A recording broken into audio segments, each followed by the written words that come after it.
আমরা ছোট থেকে শুনে এসেছি পতাকা একটা কাগজ নয়, এটা একটা গল্প।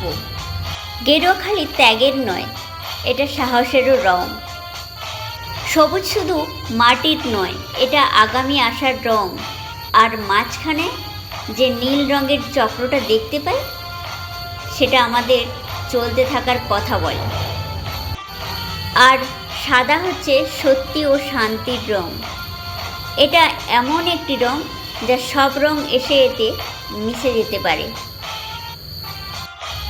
আমাদের এই স্বাধীনতার পেছনে কত রক্ত, কত বলিদান, কত আত্মত্যাগ, কত জীবন নিয়েছে।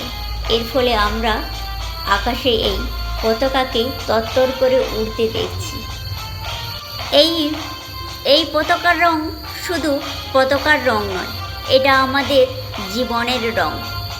আসুন আমরা সবাই মিলে একসঙ্গে অঙ্গীবদ্ধকার হই, আমরা এই জীবনের রঙকে কখনো হারাতে দেব না। সবাই মিলে আসুন বলি জয় হিন্দ, জয় ভারত।